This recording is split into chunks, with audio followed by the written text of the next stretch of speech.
Greetings to all of you in the matchless name of our Lord and Savior Jesus Christ. మీ అందరికీ ప్రభు అయిన యేసుక్రీస్తు అత్యున్నతమైన నామములో వందనాలు తెలియజేస్తున్నాను. Once again, we are in the presence of God and before God's word.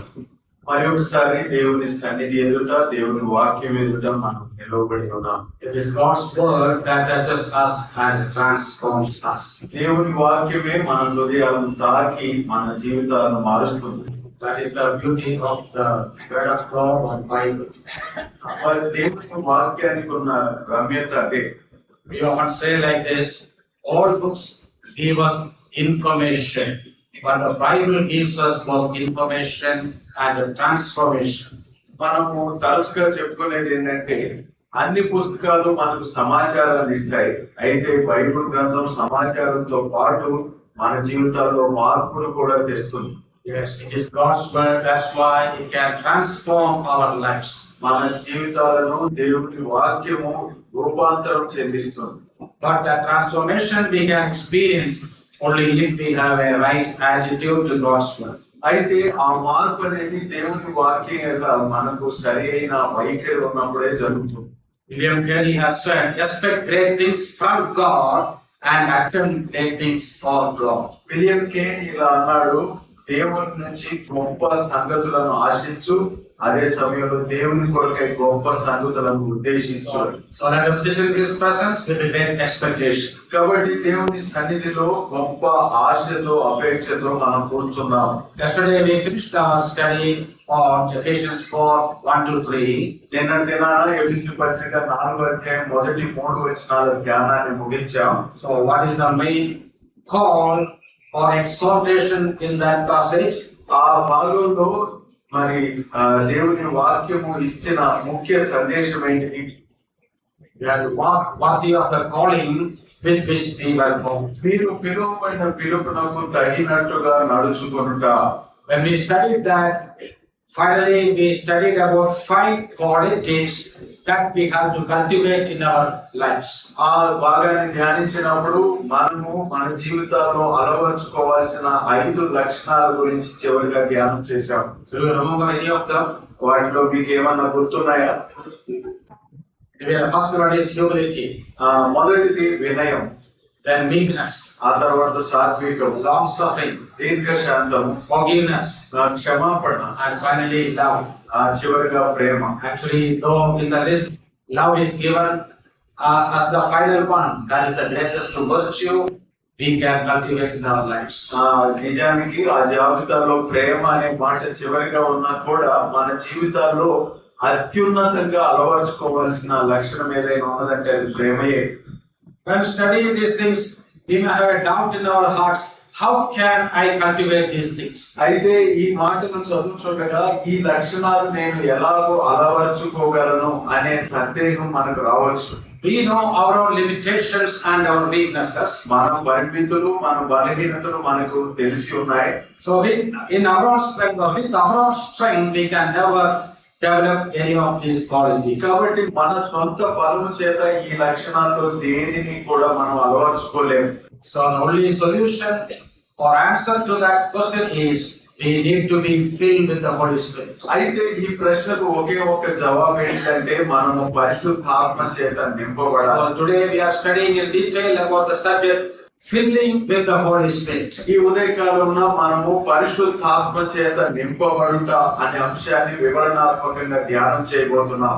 So again we are considering the book of Ephesians. We will consider the passage Ephesians 5:18-21. అదే ఎఫెసీ పత్రిక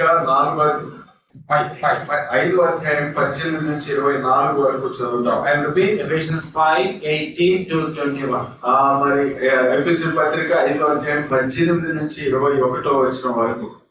Of course, in our study we may refer many other passages also, but this is our basic text. మన ధ్యానంలో మిగతా భాగాలు కూడా మనం refer చేయవచ్చు, కానీ ఇది మనకు ప్రాథమికమైనది. You can just read verse 18. 18వ వచనం మాత్రమే చదువుదాం. మరియు మద్యముతో మత్తులై ఉండకుడి, దానిలో దుర్వ్యాపారము కలదు, అయితే ఆత్మపూర్ణులై ఉండుడి.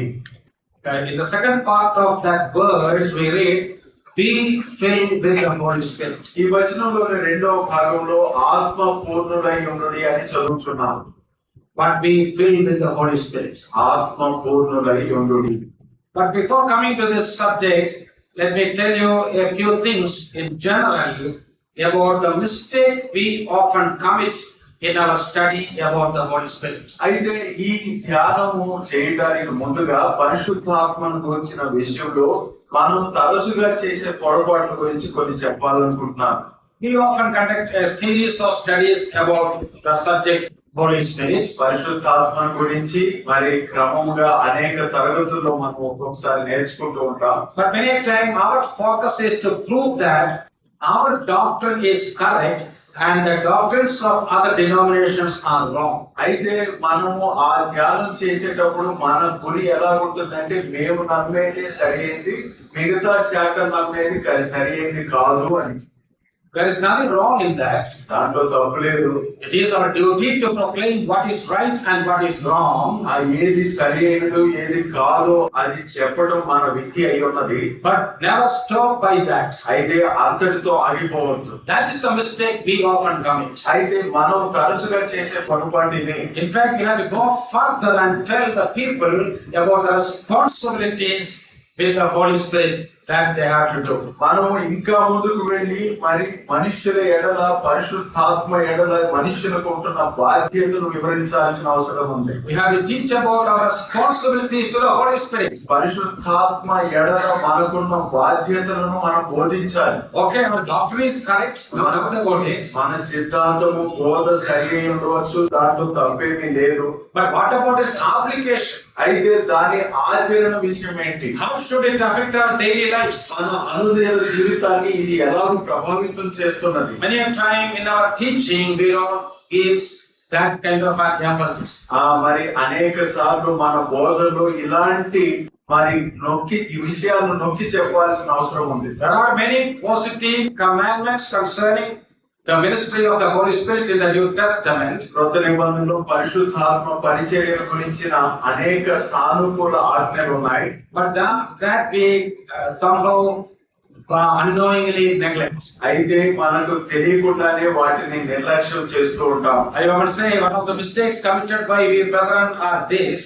మరి సహోదరులకు సంఘాలుగా మనం చేసే పొరపాటు ఏంటిదంటే We overemphasize relatively less important things in the Bible and underestimate more important things.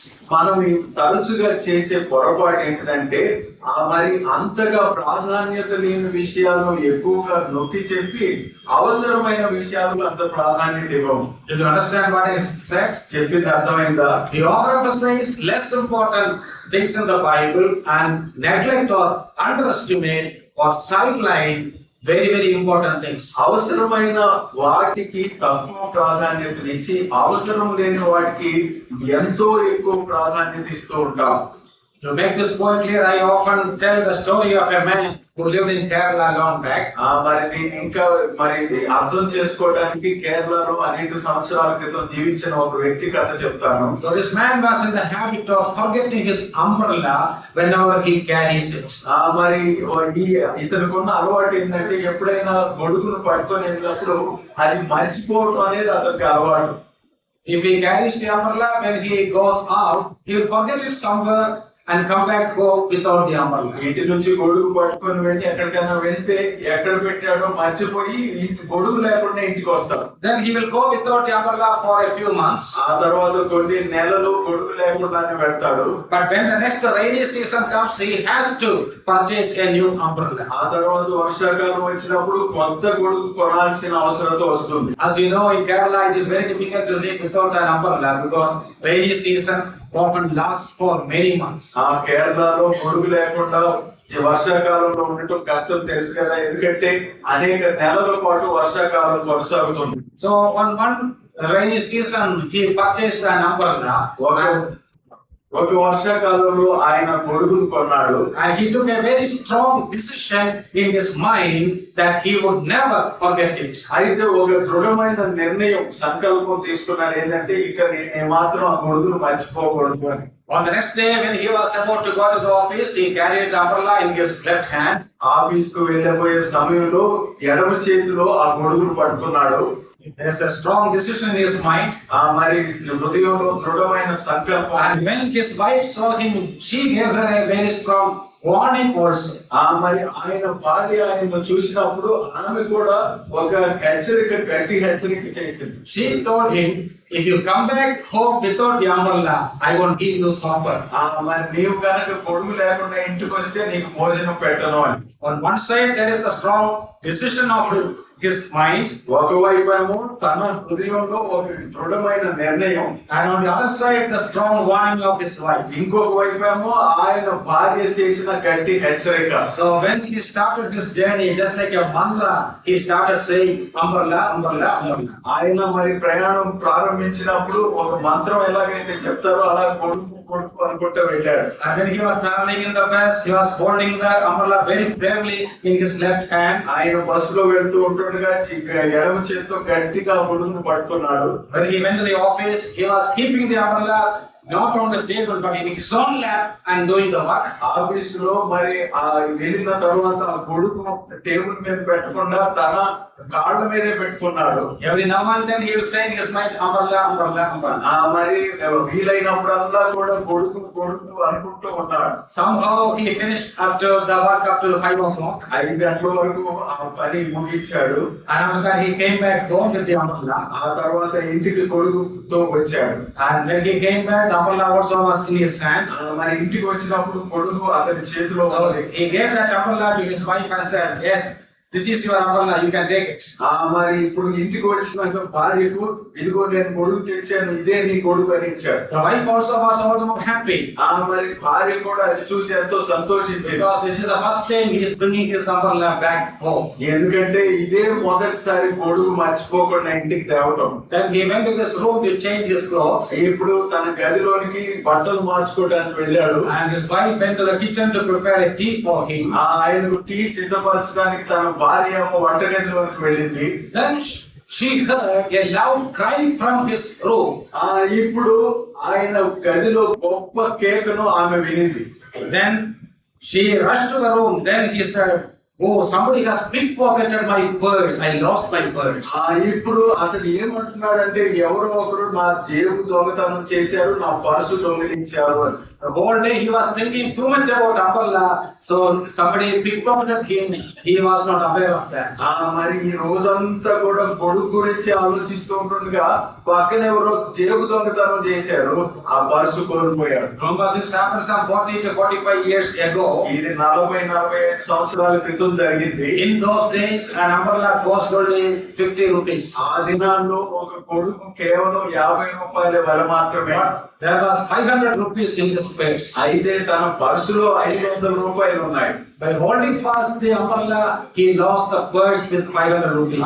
మరి ఈ గొడుగును పట్టుకొని తన జేబులో ఉన్న 500 పోగొట్టుకున్నాడు. In my opinion, this is the same mistake we brethren also often commit. నా అభిప్రాయం ప్రకారము సహోదరుల సంఘాలమైన మనం కూడా చేసే పొరపాటు ఇదే. By focusing much on the less important and controversial things about the Holy Spirit, we forget the main truths.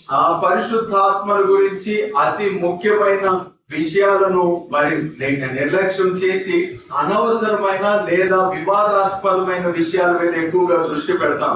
Yes, this was the mistake committed by the Pharisees and scribes of Jesus' day also. యేసుక్రీస్తు నివసించిన దినాల్లో పరిసయ్యులు శాస్త్రులు చేసిన పొరపాటు ఇదే.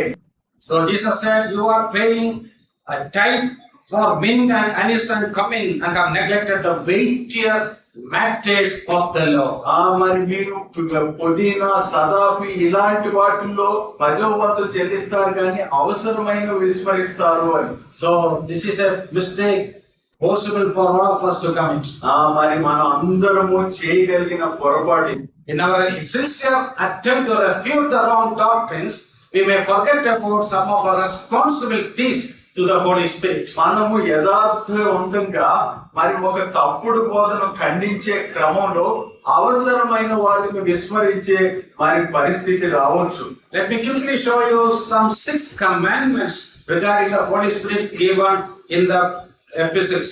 మరి పత్రికల్లో పరిశుద్ధాత్మను గురించి ఇవ్వబడిన 6 ఆజ్ఞలు త్వరగా మీకు చూపిస్తాను. At least just note down the reference. మరి ఆ వచనాలు మీరు రాసుకోండి. First one, Galatians 5:16. గలతీ పత్రిక 5:16. There we need walk in the spirit. ఆత్మ యందు నడుచుకొనుడి అని అక్కడ In చదువు. other words, live in the spirit. ఆత్మానుసారంగా నడుచుకొనుడి, ఆత్మలో నడుచుకొనుడి. Then Ephesians 4:3. ఆ తర్వాత ఎఫెసీ పత్రిక 4:3. That we studied yesterday. నిన్న ఆ మాటను మనం చూసాం. Keep the unity of the spirit in the bond of peace. మరి మొదటి వచనంలో మరి ఆత్మ సమాధానమును బంధము చేత ఆత్మ కలిగించు ఐక్యమును కాపాడుకొనుడి. That is Ephesians 4:3. ఇది ఎఫెసీ పత్రిక 4వ మొదటి వచనంలో ఉన్నది. Then Ephesians 4:30. ఆ తర్వాత ఎఫెసీ పత్రిక 4:13లో Do not grieve the Holy Spirit of God. మరి దేవుని పరిశుద్ధాత్మను దుఃఖపరచుకుడి. Ephesians 4:30. ఎఫెసీ పత్రిక 4:30. Then Ephesians 5:18. ఆ తర్వాత ఎఫెసీ పత్రిక 5:18. That's what we read just now. ఇప్పుడే అది ఆ మాటను మనం చదివాం. Be filled with the Holy Spirit. ఆత్మ పూర్ణులై ఉండుడి. Then Ephesians 6:18. ఆ తర్వాత ఎఫెసీ 6:18. Pray in the Spirit. ఆత్మ వలన ప్రార్థించుడి. Ephesians 6:18. ఎఫెసీ 6:18. And finally, do not quench the Spirit. 1 Thessalonians 5:19. మరి మొదటి తెస్సలోనికైయులకు రాసిన పత్రిక 5:19లో ఆత్మను ఆర్పకుడి. In English, some English translations it is given, do not quench the fire of the Spirit. కొన్ని ఇంగ్లీష్ తర్జుమాలో ఏమని రాయబడిందంటే మరి ఆత్మ యొక్క అగ్నిని ఆర్పకుడి అని. All these are clear positive commandments given to each one of us. మనలో ప్రతి ఒక్కరికి కూడా ఇవి ఎంతో సరళంగా ఇవ్వబడిన ఆజ్ఞలు. But many a time nobody is teaching all these things. అయితే అనేక సార్లు ఎవరు వీటిని గురించి బోధించడం లేదు. Of these 6 commandments, the most important one, the crux of the list is Ephesians 5:18. వీటన్నిటిలో కూడా అతి కీలకమైన ఆజ్ఞ ఏంటిదంటే ఎఫెసీ 5:18. Be filled with the Holy Spirit. ఆత్మ పూర్ణులై ఉండుడి. If we are filled with the Holy Spirit, we can obey all other 5 commandments. మనం గనుక ఆత్మ పూర్ణులై ఉంటే మిగతా ఆజ్ఞలన్నింటినీ పాటించే వారంగా ఉంటాం. That is why we plan to study this subject in detail. అందుకనే ఈ విషయాన్ని వివరణాత్మకంగా ధ్యానించాలని ఆశిస్తున్నాం. Before explaining that verse, ఈ మాట వివరించడానికి ముందు let me tell a few things about the importance of being filled with the Holy Spirit. ఆత్మ పూర్ణులై ఉండుట అనే దాని యొక్క ఆవశ్యకతను మీకు వివరిస్తాను. At least there are 2 reasons why this subject is important. మరి ఈ విషయము కనీసం 2 కారణాలు బట్టి అది అవసరమైనదిగా ఉన్నది. I will give them as titles, then I will explain. వీటికి పేర్లు మరి నేను చెప్పి తర్వాత వివరిస్తాను. First one is, it is essential for doing an effective ministry to the Lord. మరి ప్రభువుకు ఒక ప్రభావవంతమైన పరిచర్య చేయడానికి ఇది ఎంతో అవసరమైనది. In other words, without being filled with the Holy Spirit, no one can do any effective ministry to the Lord. ఇంకొక మాటలో చెప్పుకోవాలంటే పరిశుద్ధాత్మతో నింపబడకుండా ఏ వ్యక్తి కూడా దేవునికి ప్రభావవంతమైన పరిచర్య చేయలేడు.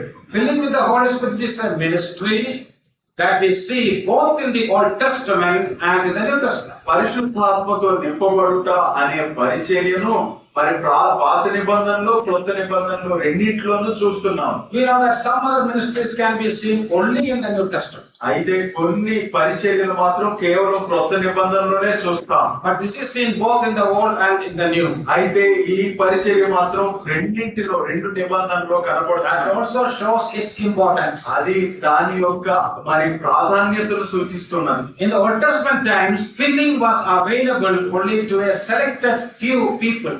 పాత నిబంధనలో ఈ ఆత్మ చేత నింపబడుట అనేది కొంతమంది ఏర్పరచబడి ఎంపిక చేయబడిన వారికి మాత్రమే పరిమితం. For example, judges, kings, priests and prophets were filled with the Holy Spirit. ఉదాహరణకు న్యాయాధిపతులు, యాజకులు, తర్వాత ప్రవక్తలు ఇలాంటి వారికి మాత్రమే అది పరిమితం. So it was not available to each and every believer. ప్రతి విశ్వాసికి అప్పటికి అది లేదు. When we come to the New Testament, అయితే క్రొత్త నిబంధనకు వచ్చినప్పుడు in the Gospels we read about Jesus and John the Baptist. Both of them were filled with the Holy Spirit and did their ministries. సువార్తల్లో యేసుక్రీస్తు బాప్తిస్మిచ్చి యోహాను ఇరువురు కూడా ఆత్మ పూర్ణులై వారి పరిచర్య చేశారని చూస్తున్నాం. To save time, I am not giving you the references. మరి సమయం మించిపోతుంది కాబట్టి నేను ఆ వచన భాగాలు చెప్పడం లేదు. In Acts 2, we read about the baptism with the Holy Spirit. అపోస్తల కార్యములు 2వ అధ్యాయంలో ఆత్మ చేత బాప్తిస్మం అనే విషయాన్ని చూస్తున్నాం. And in Acts 2:4, we read that all the apostles were filled with the Holy Spirit. అపోస్తల కార్యములు 2వ అధ్యాయం 4వ వచనంలో అపోస్తలులందరూ కూడా పరిశుద్ధాత్మ చేత నింపబడి అని చూస్తున్నాం. In the book of Acts, we read many times that these apostles were filled again and again with the Holy Spirit. అపోస్తల కార్యముల గ్రంథంలో తరచుగా అపోస్తలులు మరలా ఆత్మ చేత నింపబడినట్లుగా చూస్తున్నాం. Not only apostles, all those who did some ministry were filled with the Holy Spirit. అపోస్తలులు మాత్రమే కాదు, ఎలాంటి పరిచర్య చేసిన ఎవరైనా కూడా ఆయా సందర్భాల్లో ఆత్మ చేత నింపబడినట్లుగా చూస్తున్నాం. An interesting incident we read in Acts chapter 6. అపోస్తల కార్యముల 6వ అధ్యాయంలో ఒక ఆసక్తిదాయకమైన విషయాన్ని చూస్తున్నాం. When the apostles selected 7 deacons to manage the food and serve the food to the widows, what was the qualification they looked for? భోజనంలో వడ్డించే పరిచర్య, విధవరాండ్రకు చేసే పరిచర్య విషయంలో అపోస్తలులు 7 పరిచారకులను ఏర్పాటు చేస్తున్నప్పుడు అక్కడ మనం చూసేది ఏంటిది? Did they search for anyone who studied hotel management? మరి హోటల్ మేనేజ్మెంట్ చదివిన వారి గురించి వారు వెతికారా? Or somebody who studied in some catering colleges? లేదా క్యాటరింగ్ కళాశాలలో చదివిన వారి గురించి వెతికారా? No, in Acts 6:3, it is very clearly said they selected men of good reputation, that is good testimony, full of the Holy Spirit and wisdom. Please notice that. ఇక్కడ 6వ అధ్యాయం 3వ వచనంలో అపోస్తల కార్యంలో ఆత్మతోను జ్ఞానముతోను నిండుకొని మంచి పేరు పొందిన సహోదరులను వారు ఎంపిక చేశారు. You see, they selected 7 deacons for serving on the table, and the qualification was they were full of the Holy Spirit. మరి బంద యొద్ద భోజనం వడ్డించడానికి 7 పరిచారకులను వారు ఎంపిక చేసినప్పుడు వారందరూ కూడా పరిశుద్ధాత్మతో నింపబడ్డారు. The many Bible scholars say the ministry on the table included both storing up the food, distribution, and finally serving the food. మరి ఈ బంద మీద పరిచర్య అంటే కొంతమంది బైబిల్ పండితులు చెప్పేది ఏంటంటే ఆ భోజనాన్ని తీసుకొని రావటం, తర్వాత వడ్డించడం, ఈ కార్యాలన్నీ. See, something related to kitchen and a dining table. మరి వంటగదులు ఆయా సామాన్లు తెచ్చే పరిచర్యతో కలిపి భోజనము బల్ల యొద్దకు తెచ్చేంత వరకు ఈ పరిచర్య. We often think these ministries as some menial ministries, low grade ministries. మనము అనేక సార్లు ఈ పరిచర్యల గురించి చాలా తక్కువ చూస్తూ ఉంటాం. ఇవి అతి తక్కువ మరి ప్రాధాన్యత కలిగినవి అనుకుంటాం. Even for those ministries, the qualification, the minimum qualification was they have to be filled with the Holy Spirit. ఆ పరిచర్యలకు కూడా మరి ఉండాల్సిన కనీస అర్హత ఏంటిదంటే పరిశుద్ధాత్మ చేత నింపబడటం. If filling with the Holy Spirit was a requirement for these kind of ministries, then how much more it is required for the small and big ministries we do today. అంతటి పరిచర్యకే మరి చిన్న పరిచర్యకే పరిశుద్ధాత్మ చేత నింపబడటం అవసరమైతే ఇంకా పెద్ద పెద్ద పరిచర్యలకు పరిశుద్ధాత్మ చేత నింపబడాల్సిన అవసరం ఎంత ఉంటుంది? Whatever type of ministry you do, you need the filling with the Holy Spirit. కాబట్టి ప్రియులారా, మీరు ఎలాంటి పరిచర్య చేసినా పరిశుద్ధాత్మ చేత నింపబడటం అనేది ఎంతో ఆవశ్యకం. That shows the importance of this subject.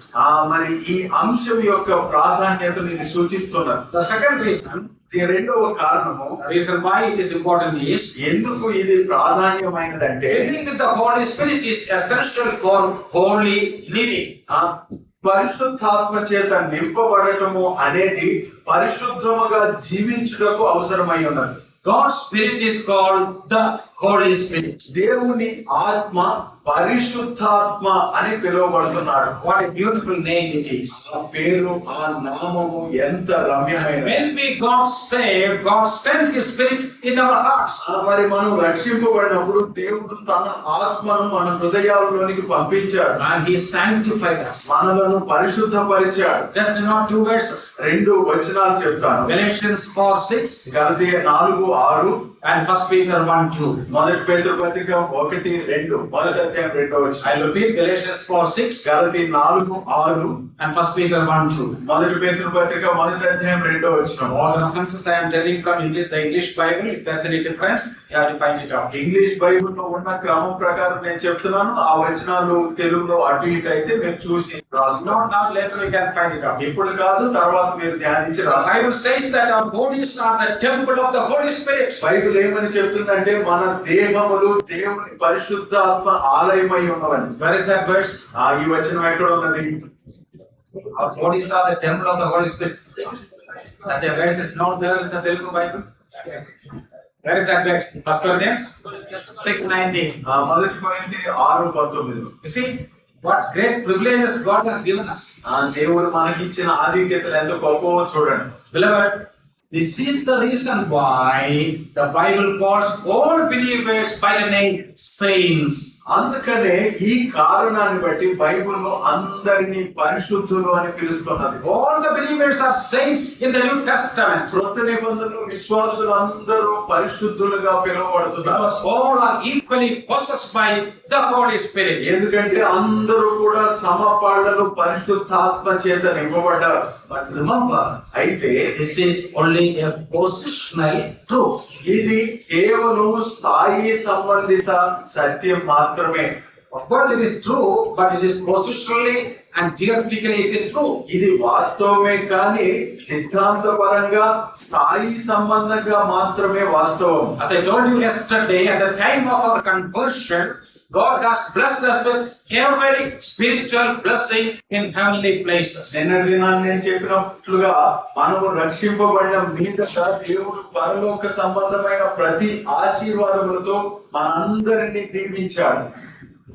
Now, what is the meaning of positional truth? ఇప్పుడు స్థాయి సంబంధిత సత్యం అంటే ఏంటిది? Usually, truths are classified into two categories. One is positional truths, the other one practical truths. మరి సత్యములు అనేవి రెండు విభాగాలుగా ఉన్నాయి. అవేంటంటే మొదటిది స్థాయి సంబంధితమైనది, ఆ తర్వాత ఆచరణ సంబంధితమైనది. Many examples I can give, but owing to lack of time, I will give you a very simple example. ఎన్నో ఉదాహరణలు చెప్పవచ్చు కానీ సమయం పరిమితం కాబట్టి రెండే చెప్తాను. Think about a car which is parked or displayed in the showroom. మరి ఒక కారు ఒక షోరూమ్ లో ఎలాగైతే నిలబెట్టి ఉంటుందో దాని గురించి ఆలోచన చేయండి. It is called a car. It's a particular brand name may be there. మరి దాన్ని కార్ అని అక్కడ పిలుస్తారు రకరకాల పేర్లతో. Then what is the difference between the car in the showroom and the car which runs on the road? ఇప్పుడు showroom లో ఉన్న కారుకు రోడ్డు మీద వెళ్ళే కారుకు తేడా ఏంటిది? Both are cars. రెండు కార్లే. Then is there a difference? అయితే వీటి మధ్య ఏమైనా తేడా ఉందా? Otherwise, car in the carport and car on the road. మరి కారు పార్కింగ్ లో ఉంటున్న కారు, రోడ్డు మీద వెళ్ళే car. See, what is the purpose of a car? కారుకు ఉంటున్న మరి అవసరం ఏంటిది? 24/7 displayed in the showroom. That's the purpose. మరి 24 గంటలు 7 రోజులు షోరూమ్ లో మాత్రమే ఉంచాలా కనబడేటట్టుగా? Why are you purchasing the car just to display in the carports? మరి లేదా కారు పెట్టే ప్రాంతంలో అక్కడే ఉంచడానికి కారు మనం కొంటున్నామా? Okay, tell me, what is the purpose? కారణం ఏంటి చెప్పండి. Yes, it is for that purpose we purchase car. ప్రయాణం చేయడానికే మనం కారు కొంటాం. So one is positional, the other one is practical. ఒకటేమో స్థాయి సంబంధితమైనది, ఇంకోటేమో ఆచరణ సంబంధమైనది. The car in the carport is simply a positional car. మరి కారు పెట్టే ప్రదేశంలో ఉంటుండగా అది అక్కడ దాని స్థానము మాత్రమే ఉంటున్నది. How can we call it practically a car? దానిని ఆచరణాత్మక విషయంలో కార్ అని ఎలా పిలవగలం? You have to fill that car with petrol or diesel. మరి ఆ కారును పెట్రోల్ లేదా డీజిల్ తో నింపాలి. Then we need an expert driver. ఒక మంచి నైపుణ్యం కలిగిన డ్రైవర్ కావాలి. Driver has to take that car outside the road and he has to ride it. ఆ తర్వాత ఆ కారును రోడ్డు మీదకి తీసుకెళ్లి ఆ కారు నడపాలి. I hope you understand the difference between positional and practical. కాబట్టి ఈ స్థాన సంబంధితమైన తర్వాత ఆచరణ సంబంధితమైన విషయాలకు తేడా అర్థం. In the same way, when we got saved, positionally we became saints and the Holy Spirit resides in us. ఆ విధంగానే మనం రక్షింపబడినప్పుడు మరి స్థాన సంబంధంగా మనం పరిశుద్ధులం అయ్యాము. పరిశుద్ధాత్మ మనలో నివసిస్తున్నాడు. Now the big question is this: how can we become practical saints? అయితే ఇప్పుడు పెద్ద ప్రశ్న ఏంటంటే మనము ఆచరణ విషయంలో ఆ పరిశుద్ధులు ఎలాగ మారగలం? In order to lead a holy life, we need power. మరి పరిశుద్ధ జీవితం జీవించాలంటే మనకు శక్తి అవసరం. The power of the Holy Spirit. పరిశుద్ధాత్మ యొక్క శక్తి. So to get the power of the Holy Spirit, each one of us has to be filled with the Holy Spirit. పరిశుద్ధాత్మ శక్తి మనకు కావాలంటే మనలో ప్రతి ఒక్కరము పరిశుద్ధాత్మ చే నింపబడాలి. So that is why I told you, in order to lead a holy life, we need to be filled with the Holy Spirit. అందుకనే పరిశుద్ధ జీవితం జీవించాలంటే మనం పరిశుద్ధాత్మతో నింపబడాలని చెప్తున్నాను. So when we are filled with the Holy Spirit, we can exercise that power.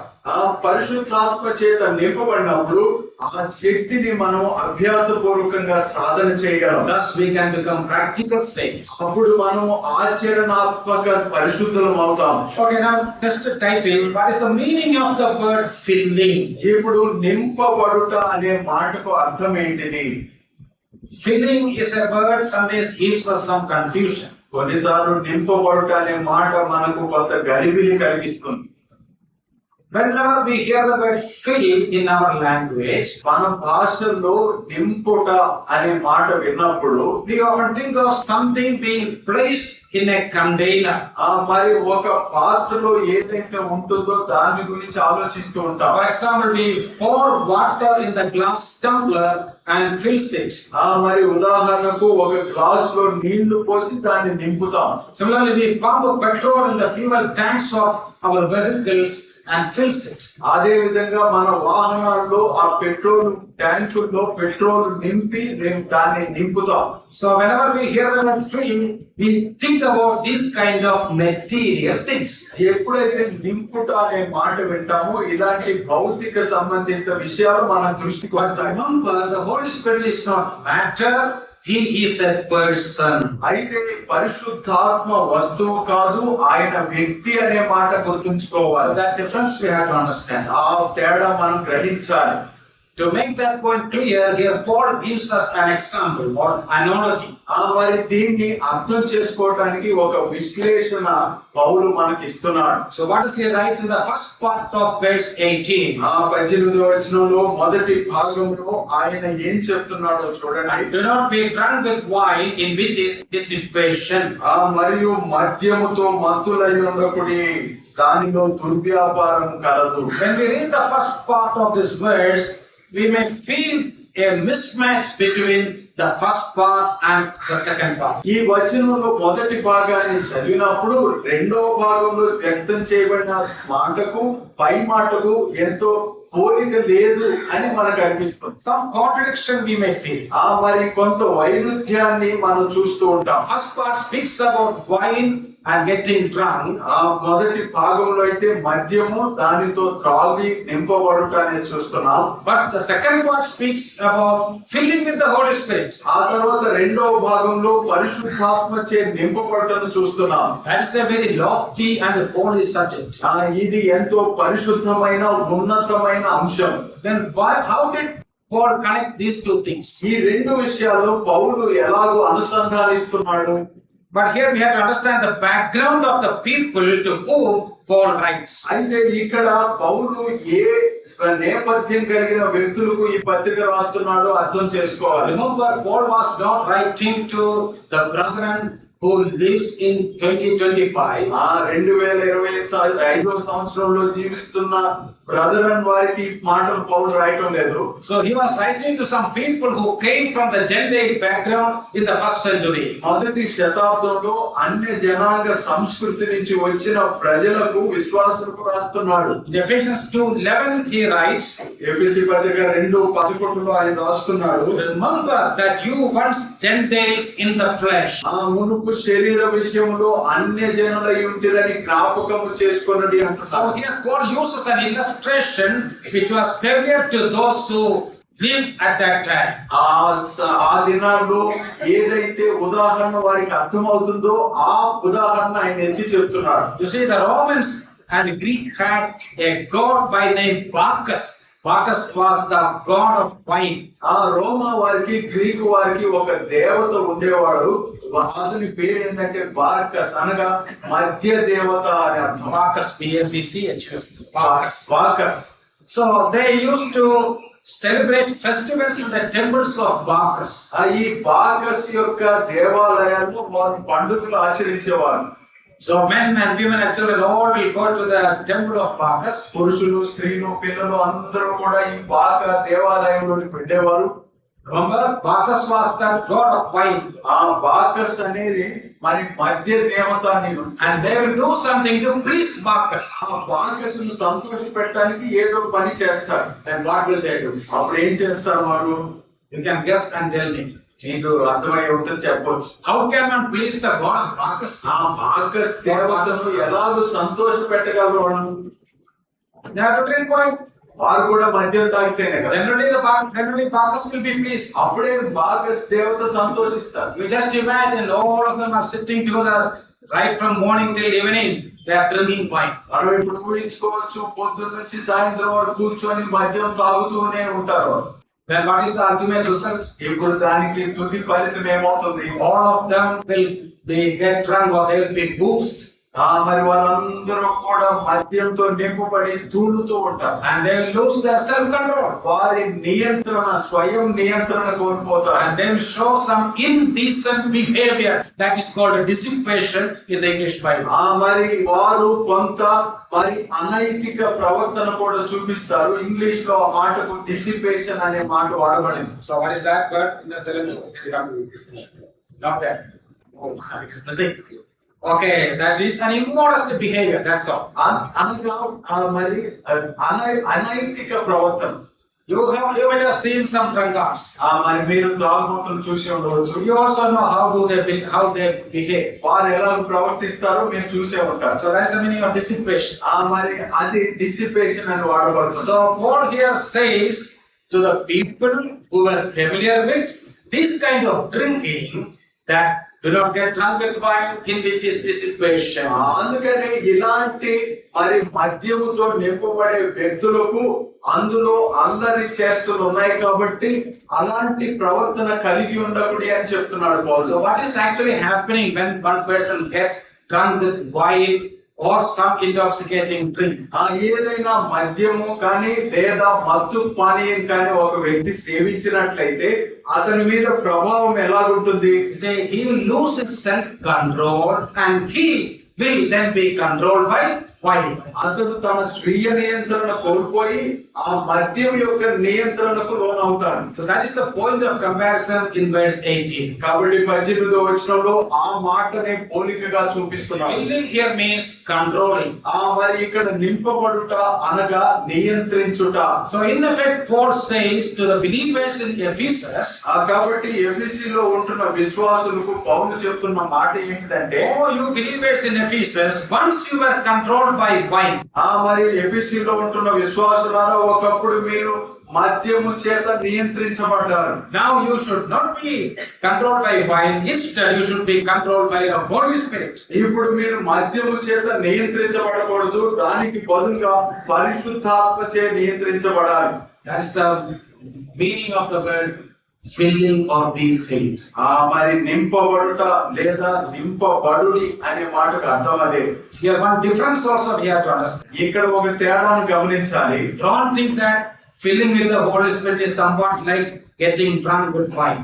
మరి పరిశుద్ధాత్మ చే నింపబడుట అంటే మద్యము చే మరి మత్తులై ఉండుట అనే విషయాన్ని అర్థం చేసుకోవాలి. I told you repeatedly, when one gets drunk, he loses his self-control. ఎవరైతే మద్యాన్ని సేవిస్తారో వారు తమ స్వీయ నియంత్రణ కోల్పోతారని మరలా చెప్తున్నారు. On the other hand, అయితే మరొక వైపు when a person is being filled with the Holy Spirit, ఒక వ్యక్తి పరిశుద్ధాత్మ చే నింపబడినప్పుడు he will get more self-control. అతడు మరి ఎంతో ఆశ నిగ్రహాన్ని కలిగి ఉంటాడు. How do we know this? ఇది ఎలా మనకు తెలుస్తుంది?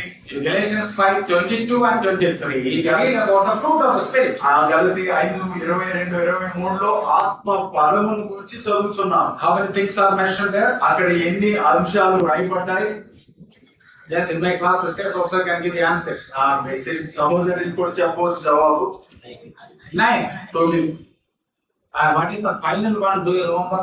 మరి చివరిది మీకు గుర్తుందా? Love, joy, peace, patience, kindness, goodness, faithfulness, gentleness, and self-control. The final one. ప్రేమ, సంతోషము, సమాధానము, మంచితనం ఇవన్నీ చెప్తూ చివరికి ఆశ నిగ్రహము అని అంటున్నాను. Yes, self-control. ఆ ఆశ నిగ్రహం. So that's the big difference between getting drunk and being filled with the Holy Spirit. ఆ మద్యముతో త్రాగి తూలుడవటానికి తర్వాత పరిశుద్ధాత్మతో నింపబడటానికి ఉంటున్న ముఖ్యమైన తేడా ఇదే.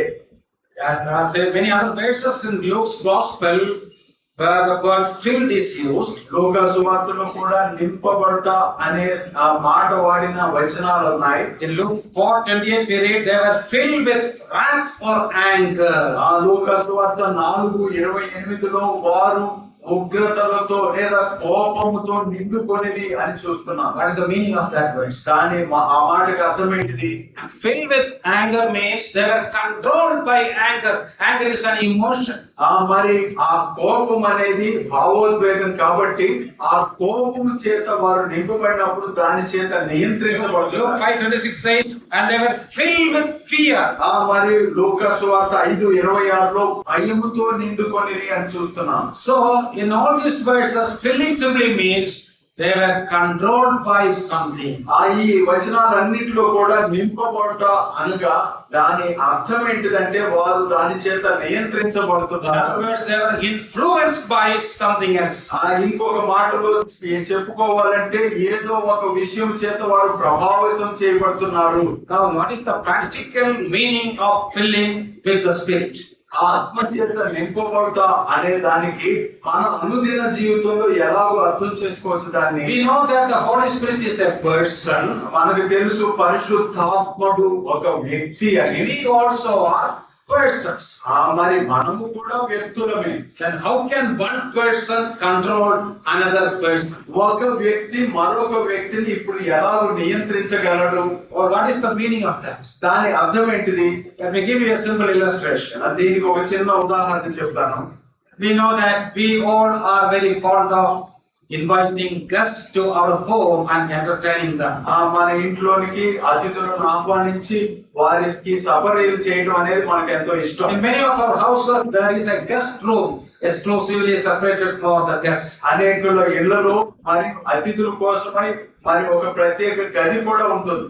We preachers often live in the guest rooms of many others more than we live in our own homes. బోధకులుగా ఉన్నవారమైన అనేకులు మరి మిగతా వారి ఇళ్లలో మరి అనేక అతిథి గృహ గదుల్లో ఉంటారు. వారి ఇంట్లో ఉండటం కంటే ఎక్కువగా ఆ గదుల్లో ఉంటారు. Suppose there is a guest in your house. మీ ఇంట్లో కనుక ఒక అతిథి ఉంటే so where will he stay? ఆయన ఎక్కడ ఉంటాడు?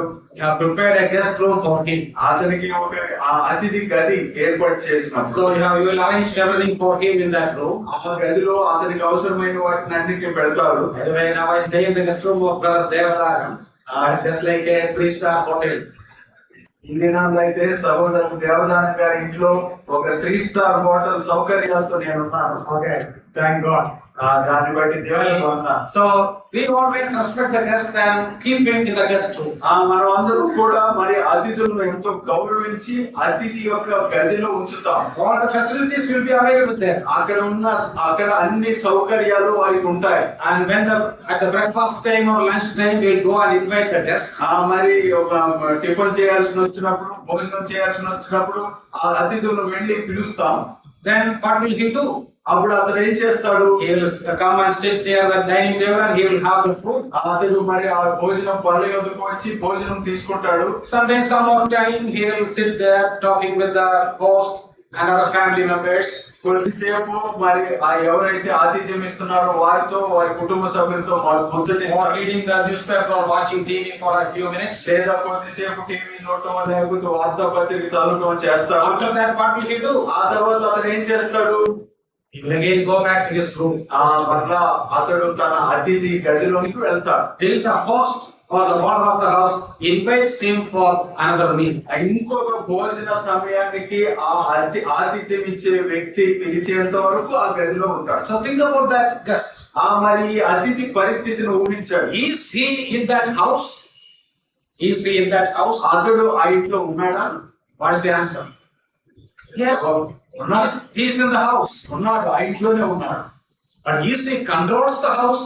కానీ ఆ ఇంటిని అతడు నియంత్రిస్తున్నాడా? The answer is no. దానికి జవాబు కాదని చెప్పవచ్చు. In other words, he is there in the house, but he is not filling the house. మరి ఇంకొక మాటలో చెప్పాలంటే ఆ ఇంటిలో అతడు ఉన్నాడు కానీ ఆ ఇంటిలో అన్ని విషయాలను అతడు చూసుకోవడం లేదు. What about the owner of the house? ఇప్పుడు ఆ ఇంటి యజమాని సంగతి ఏంటిది? Where is he? అతడు ఎక్కడ ఉన్నాడు? You see, his movements are not confined to one room. మరి వీరు ఒక గదిలోనికి తమ కదలికలను నియంత్రించుకోరు. Sometimes he is in the bedroom. కొద్దిసేపు ఏమో పడుకునే గదిలో ఉంటారు. Another time he is in the dining room. కొద్దిసేపు ఏమో భోజనం చేసే ప్రాంతంలో Or ఉంటారు. he will go to the kitchen. ఆ తర్వాత వంటగదిలోనికి వెళ్తారు. So he will be moving around throughout the house. కాబట్టి ఇల్లంతా కలిగి తిరుగుతూ ఉంటారు. Because he is the owner of the house. ఎందుకంటే అతడు ఆ ఇంటి యజమాని కాబట్టి. He has the full freedom in that house. ఆ ఇంటిలో అతనికి పూర్తి స్వేచ్ఛ ఉంటుంది. So he is filling the house. అతడు ఆ ఇంటిని నింపుతున్నాడు. Just is simply residing in the house. I guess not filling the house. అయితే అతిథి మాత్రం కేవలం ఆ ఇంట్లో ఉన్నాడు కానీ ఆ ఇంటిలో మొత్తము అతడు నింపే పని చేయడం లేదు. In the same way, when we got saved, the Holy Spirit came and occupied the guest room of our life. అదే విధంగా మనం రక్షింపబడినప్పుడు పరిశుద్ధాత్ముడు వచ్చి మన హృదయంలోని అతిథి ప్రాంతంలో ఆయన నివసిస్తున్నాడు. But is he filling our house? అయితే ఇప్పుడు ఆయన మన ఇంటిని నింపుతున్నాడా? He can fill our house to the extent to which we permit him to fill or control. మన ఇంటిని ఆయన ఎంతవరకు నింపగలడంటే మనం ఎంతవరకు ఆయనకు ఆ స్వేచ్ఛనిస్తామో అంతవరకు నింపగలం. To the extent to which we empty out ourselves, the Spirit can fill us. మరి మనలను మనము ఎంతవరకు ఖాళీ చేసుకుంటామో అంత మేరకు ఆయన నింపగలరు. Or the Holy Spirit residing in one's life and filling one's life are totally different. కాబట్టి పరిశుద్ధాత్ముడు ఒకని జీవితంలో నివసించుటకు ఆయన జీవితాన్ని నింపుటకు తేడా ఉన్నది. Let me conclude that explanation with an important statement. ఈ మాటను వివరణను ఒక మాటతో మీకు చెప్పి ముగిస్తాను. Filling with the Holy Spirit does not mean that we get more of the Holy Spirit. పరిశుద్ధాత్మతో నింపబడుట అనగా పరిశుద్ధాత్మను నింపుకునే మరి ఆ పరిమాణం పెంచుకోవడం కాదు. But it means the Holy Spirit gets more of us. అయితే దాని అర్థం ఏంటంటే పరిశుద్ధాత్మ మన మీద మరింతగా ఆధిపత్యము తీసుకుంటాడు. We are not getting more of the Holy Spirit. మనము పరిశుద్ధాత్మ మీద ఆధిపత్యం తీసుకోవడం, But the Holy Spirit is getting more of us. That means more control and influence and authority in our lives. మన మీద పరిశుద్ధాత్మ మరింతగా ఆధిపత్యము, అధికారము, నియంత్రణ చెలాయిస్తాడు. That's the meaning of being filled with the Holy Spirit. పరిశుద్ధాత్మ చేత నింపబడటం అనే మాటకు అర్థం ఇదే. Have you ever permitted the Holy Spirit to control us? మనలను నియంత్రించడానికి పరిశుద్ధాత్మకి ఎప్పుడైనా అవకాశం ఇచ్చామా? If not, you have to do so. అలా కాకపోతే మనం చేయాలి. Before closing, let me give you 4 observations about the second part of this verse. మరి ముగించే ముందు ఈ భాగంలోని ఈ వచనంలోని రెండవ భాగం మీద 4 పరిశీలనలు మీకు చెప్తాను. There the word be filled comes. ఇక్కడ నింపబడుడి, పూర్ణులయ్యుండుడి అనే మాట వాడుతున్నాడు. In English, there are 2 words, but in your translation only one word. Be filled. Yes, in Greek also there is only one word. ఆ గ్రీక్ లో కూడా ఒకే మాట వాడబడింది. That word is simple to remember. Pliru. Pliru. P-L-E-R-O. Greek లో అది ప్లీరు అనే మాట చేత వాడాలి. That is what is translated in English as being filled. మరి ఇంగ్లీష్ లో అది నింపబడింది అనే మాటగా తర్జుమా చేయబడింది. See, from the grammatical features of this word pliru, we can understand four important truths about being filled with the Holy Spirit. ఈ ప్లీరు అనే మాటకున్న వ్యాకరణ సంబంధితమైన అర్థాన్ని తీసుకుంటే 4 విషయాలను మనం దీని నుంచి నేర్చుకోవచ్చు. I'm talking about the Greek grammar that may not be that much clear in our translations. ఇది గ్రీకు వ్యాకరణము మన తర్జుమాల్లో మనకు అంతగా అర్థం అవ్వకపోవచ్చు. When I use the word grammar, do not be afraid of that. When we study the Bible, a little bit of grammar also we have to learn. మరి వ్యాకరణం అని చెప్పినప్పుడు దాని గురించి భయపడవద్దు. అయితే బైబిల్ చదివేటప్పుడు కొంత వ్యాకరణం మీద అవగాహన ఉంటే మంచిది. Okay, the first observation is in the Greek it is given as a very strong commandment. మరి మొదటి పరిశీలన ఏంటిదంటే గ్రీక్ లో ఇది ఒక గట్టి ఆజ్ఞగా చెప్పబడింది. So that's the first observation. It is a commandment. ఇది మొదటి పరిశీలన ఏంటిదంటే ఇది ఆజ్ఞ. Maybe in our translations, whether it is in English or Indian languages, it appears to be a good suggestion put forward by Apostle Paul. కానీ మన English భాషలో కానీ మన సొంత భాషల్లో కానీ అది ఎలా చెప్పబడిందంటే ఒక మంచి సలహా మాదిరి చెప్పబడింది. But it is not like that in the original language. అయితే ఆదిమ భాషలో అలాంటి మరి పద ప్రయోగం లేదు. It's a very strong commandment, just like the 10 commandments in the Old Testament. మరి పాత నిబంధనలో 10 ఆజ్ఞలు ఎలాగైతే ఉన్నాయో అలాంటి గట్టి ఆజ్ఞగా ఇది ఉన్నది. In our translation also there is an indication about that. మరి మన తర్జుమాల్లో కూడా దాని గురించిన ఒక సూచన ఉన్నది. What about the first part of this verse? మరి ఈ భాగంలోని ఈ వచనంలోని మొదటి భాగం గురించి, And do not get drunk with wine. ఆ మద్యముతో మత్తులై ఉండకుడి. Is it a commandment? ఇది ఆజ్ఞనా? What do you think? అవునా? Yes. The answer is correct. It's a commandment. ఇది ఆజ్ఞయే. How do you know this? ఎలా తెలుస్తుంది? Because the word do not comes there, so easily we'll understand that this is a commandment. ఉండకుడి అని చెప్పినప్పుడు అది ఆజ్ఞ అని మనకు అర్థమవుతుంది. Just like many commandments in the Old Testament. పాత నిబంధనలు కూడా ఇలాంటి ఆజ్ఞలు ఉన్నాయి కదా. See, very easily we will notice that all the negative commandments. మరి వీటన్నిటిని కూడా వ్యతిరేక అర్థం ఇచ్చే ఆజ్ఞలు అని చెప్పుకోవచ్చు. But the positive commandments we will often neglect. అయితే సానుకూల ఆజ్ఞలను ఎక్కువ సార్లు మనం నిర్లక్ష్యం చేస్తాం. If the first part is a commandment, the second also is a commandment. మొదటి భాగం గనక ఆజ్ఞ అయి ఉంటే రెండో భాగం కూడా ఆజ్ఞయే అయి ఉంటుంది. As I told you in the beginning, many a time we neglect the more important things and we value only the less important things. మొట్టమొదటిగా చెప్పినట్లుగానే మనము అవసరమైన వాటిని విస్మరించి అనవసరమైన వాటిని ఎక్కువగా దృష్టి పెడుతూ ఉంటాం. I have read once in an English book about an incident that happened in the United States. మరి ఒక పత్రికలో నేను అమెరికాలో జరిగిన ఒక సంఘటన గురించి చదివాను. It happened in one of the Baptist churches. Don't worry, not in the Brethren. బ్రదరుల్లో కాదు కానీ బాప్టిస్ట్ సంఘాల్లో జరిగిన ఒక సంఘటన. But they also have elders in their churches or assemblies. మరి వారికి కూడా వారి సంఘాల్లో పెద్దలు ఉన్నారు. There was an assembly or church there. There were 4 elders. మరి ఒక సంఘం ఉన్నది, అక్కడ 4 పెద్దలు ఉన్నారు. And one of them went to attend a wedding feast in a distant place. మరి అందులో ఒక పెద్ద ఎంతో దూర ప్రాంతంలో ఒక వివాహానికి హాజరవడానికి వెళ్ళారు. We know that in Western countries, before serving the main course, they may serve a little wine in very small cups. పాశ్చాత్య దేశాల్లో మరి భోజనం వడ్డించడానికి ముందుగా కొంత ద్రాక్ష రసం లేదా వైన్ వడ్డించడం అనేది మరి అక్కడ అలవాటు. So when it was served, this elder drank that wine. మరి అది అక్కడ వడ్డించబడి ఉంటుండగా ఆ పెద్ద దాన్ని తాగాడు. And in that feast, one of the members of the same assembly also was there. మరి ఆ వివాహ విందులో ఆ సంఘానికి సంబంధించిన మరి ఒక వ్యక్తి కూడా ఉన్నాడు. He clearly observed that elder drank that wine in a public place. అతడు స్పష్టంగా ఒక బహిరంగ ప్రాంతంలో ఈ పెద్ద మరి ద్రాక్ష రసం తాగుతున్నాడని చూశాడు. This brother also drank the wine. ఇతడు కూడా ద్రాక్ష రసం తాగాడు. After that feast, he went back and reported this matter to the other 3 elders.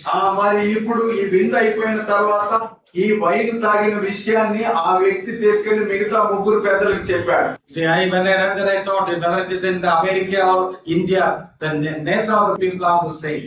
మరి నేను చదివినప్పుడు నాకు అర్థమైంది ఏంటంటే అది అమెరికా అయినా ఇండియా అయినా మనుషుల స్వభావం అదే ఉంటుంది.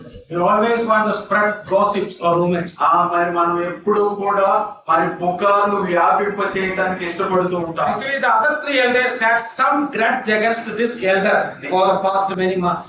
నిజానికి ఈ పెద్ద అయి ఉంటున్న ఈ వ్యక్తి మీద మిగతా 3 పెద్దలకు కొన్ని నెలలుగా ఒక కోపం ఉంది. So they got this a good chance to call him and question him. ఇప్పుడు ఇది మంచి అవకాశం అతను పిలిచి ప్రశ్నించడానికి అనుకున్నారు. So they immediately called him and told him, brother, we heard a report about you that you drank wine in a public place. That's the main issue. వారు పిలిచి ఆయన ఏమని అడిగారంటే, సోదరుడా, మీ గురించి ఒక సమాచారం మాకు వచ్చింది, మీరు బహిరంగ ప్రదేశంలో వైన్ తాగారని మేము విన్నాం. It was in a private place, it was not a problem for them. వారికి రహస్యంగా పని చేసి ఉంటే సమస్య ఉండేది కాదు. Then this brother said, yes, whatever you heard is true. I went to attend a wedding feast and I drank a little wine. ఇప్పుడు ఇతను ఏమన్నాడంటే, మీరు వినింది నిజమే, నేను వివాహ విందుకు వెళ్ళాను, అక్కడ వారు మరి కొంత వైన్ ఇచ్చారు, తాగాను అని అన్నాడు. Then the other elder said, you see, you have violated a commandment in the Bible. ఇప్పుడు మిగతా పెద్దలు ఆయన ఏమంటున్నారంటే, బైబిల్లో ఉన్న ఒక ఆజ్ఞను మీరు ధిక్కరించారు. So immediately you have to resign from the post of eldership. కాబట్టి వెంటనే మీరు ఆ పెద్ద యొక్క హోదాకు రాజీనామా చేయాలి. Then this brother asked, which commandment did I violate? మరి ఇప్పుడు ఈ పెద్ద అడుగుతున్నాడు, ఏ ఆజ్ఞను నేను మీరాను అని. Then they said, you violated Ephesians 5:18. ఎఫెసీ పత్రిక 5:18 మీరు ఉల్లంఘించారు అంటున్నారు. Then he very coolly told them, ఇప్పుడు okay, you are questioning me and condemning me based on Ephesians 5:18 first part. What about the second part? ఇప్పుడు ఇతడు ఎంతో నెమ్మదిగా, సరే 18వ వచనంలోని మొదటి భాగంతో నాకు తీర్పు తీరుస్తున్నారు కదా, ఈ రెండో భాగం సంగతి ఏంటిది అన్నారు. What about the second part? ఇప్పుడు రెండో భాగం ఏంటిది? What is written there? అక్కడ ఏమని ఉంది? Be filled with the Holy Spirit. ఆత్మ పూర్ణులై ఉండు. Then this brother said, ఇప్పుడు ఈ సహోదరుడు, in my opinion, none of us are obeying the second part of this verse. నా అభిప్రాయం మేరకు మనలో ఎవరు కూడా ఈ వచనంలోని రెండో భాగానికి విధేయత చూపించడం I లేదు. am very much willing to resign my post of eldership. నా పెద్ద యొక్క బాధ్యత నుంచి రాజీనామా చేయడానికి సిద్ధంగానే ఉన్నాను. But in my opinion, it is better for all of us to resign together. అయితే నా అభిప్రాయం మేరకు మన అందరూ కలిసి రాజీనామా చేయడం మంచిది అనిపిస్తుంది అన్నారు. Because none of us are obeying the second part of that verse. ఎందుకంటే ఆ వచనంలో రెండో భాగాన్ని ఎవ్వరూ మనం పాటించడం లేదు కదా. So they understood that that is a very dangerous proposal. ఇప్పుడు వారికి అర్థమైంది ఈ ప్రతిపాదన చాలా ప్రమాదకరమైనది అని. So finally they had a compromise between that brother, and even now all of them are continuing as elders. ఏదో ఒక రీతిగా వీరందరూ కూడా ఆ వ్యక్తితో రాజీకి వచ్చి ఇప్పటికి కూడా పెద్దలుగానే కొనసాగుతున్నారు. So this is the first observation. కాబట్టి ఇది మొదటి పరిశీలన. It is a commandment. ఇది ఆజ్ఞ. Just one more thing I will mention and I will stop. ఇంకొక మాట చెప్పి నేను ముగిస్తాను. The plero, that Greek word, is in plural, not in singular. ఈ ప్లీరు అనే ఈ గ్రీకు పదము బహువచనంలో ఉంది, ఏకవచనంలో కాదు. I think in our translation also it may be plural. Is it plural? In Malayalam it is Atmava Naranjavarayi. It is in plural. Is it so? In Telugu also, it is in plural. So what does it mean? దీనికి బహువచనం అంటే అర్థం ఏంటిది? That means it's a commandment. I told you it's a commandment It's a commandment given to each and every believer. మరి ఇది ఒక ఆజ్ఞ అయి ఉంటుండగా ప్రతి విశ్వాసికి ఇవ్వబడిన ఆజ్ఞ. It's not a commandment given to elders and preachers and pastors. ఇది కేవలం పెద్దలకు, బోధకులకు, తర్వాత సువార్థికులకు మాత్రమే కాదు, But it is applicable to each and every believer. ఇది ప్రతి విశ్వాసికి కూడా వర్తిస్తుంది. Every brother and every sister should be filled with the Holy Spirit. ప్రతి సహోదరుడు, ప్రతి సహోదరి ఆత్మ చేత నింపబడాలి. Every young man, young woman should be filled with the Holy Spirit. ప్రతి యవనుడు, ప్రతి యవనస్తురాలు, ప్రతి ఒక్కరూ కూడా ఆత్మ చేత నింపబడాలి. So I am stopping it abruptly. God willing, we'll continue this in the afternoon. దీన్ని ఇంతటితో ముగిస్తాను. ప్రభు చిత్తమైతే ఈ అంశాన్ని మరి ఒక తరగతిలో It's a very practical study. So give your attention to this. ఇది మనకి ఎంతో ఆచరణీయమైన విషయం కాబట్టి మరి మీరు నిశ్చితంగా ఆలోచించాలని కోరుతున్నాను. May God bless you. దేవుడు మేము దీవించు.